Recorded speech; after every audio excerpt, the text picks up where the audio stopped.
They stood on my land, waving papers, telling me my farmhouse was about to be condemned. What they didn't know was that I already owned the bank holding their entire neighborhood's loan. And by the time they realized their mistake, it was already far too late to stop what I had planned. I've lived on this land my entire life. Not just me, my family. For generations built this farmhouse from nothing. Every board, every stone, every acre had a story behind it.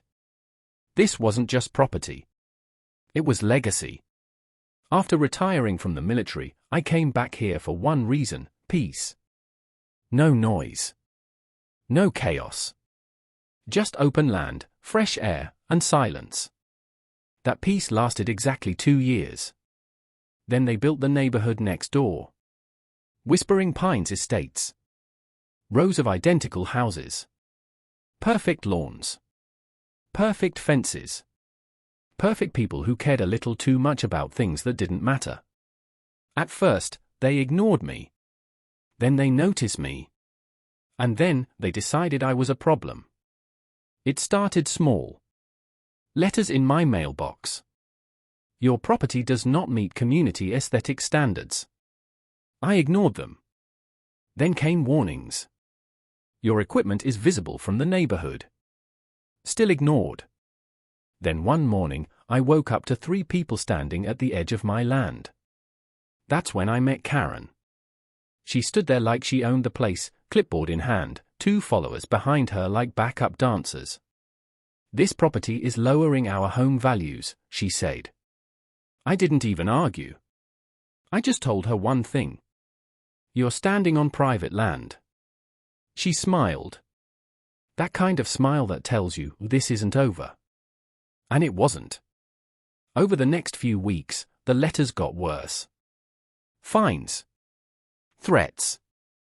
Official-looking documents. They even complained about my rooster.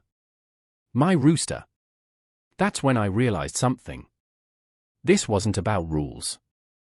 This was about control. And Karen? She didn't just want compliance. She wanted my land. Then came the moment that changed everything. She showed up again, this time with papers in hand. We are filing to have your property condemned. I remember just looking at her. Calm. Quiet. Because in that exact moment, she made the biggest mistake of her life. What Karen didn't know was that I wasn't just a retired soldier living on a farm. During my time in the military, and after, I learned something very important. Never fight a battle without understanding your enemy. So I made 2 calls. First, my lawyer. Second, my financial advisor. Find everything on that HOA, I told her. And more importantly, find out who they owe money to. A few days later, she called back. And that's when things got interesting. The entire neighborhood, every house, every road, every pool, was financed through a single bank. A regional bank. One that had recently been acquired by an investment group. My investment group. I didn't just have leverage. I had control. And Karen? She had just declared war on the one person who could collapse her entire system. But I wasn't going to destroy the neighborhood. Not yet. Because there was something I needed first. Proof. So I waited.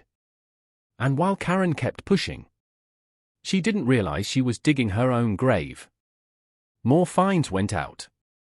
More complaints. More pressure on residents. That's when I started talking to the neighbors. Quietly. One by one. An elderly couple fined for a bird feeder. A young family threatened over their kid's playset. Story after story. Same pattern. Fear. Control.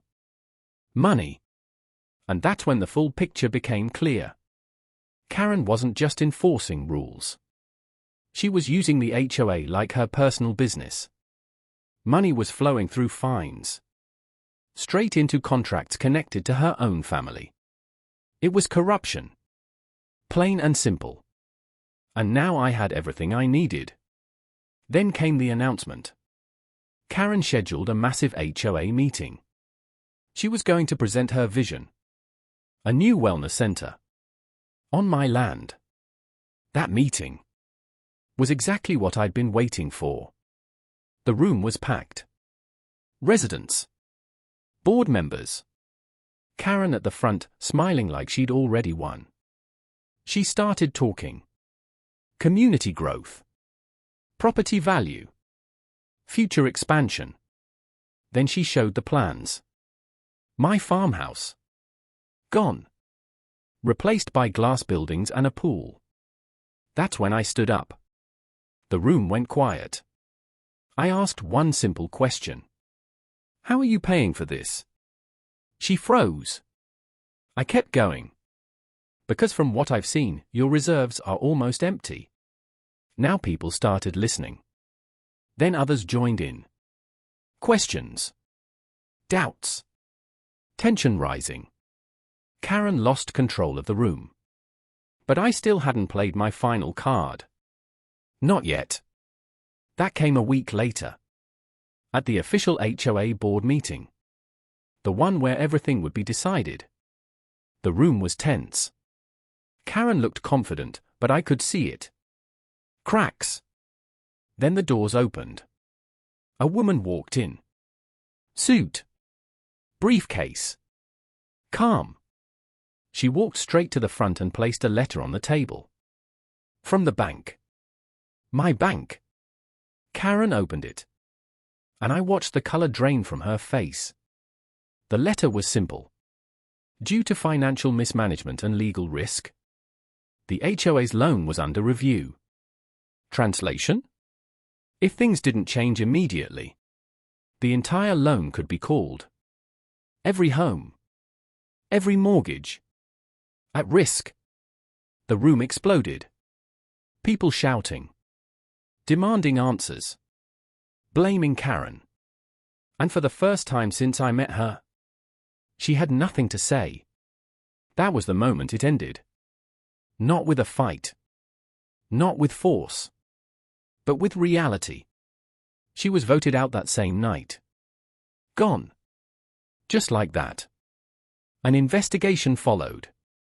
And everything came out. The money. The fraud. The manipulation. Karen didn't just lose her position. She lost everything. As for the neighborhood? Things changed. The new board fixed the system. Reduced fees. Ended the harassment.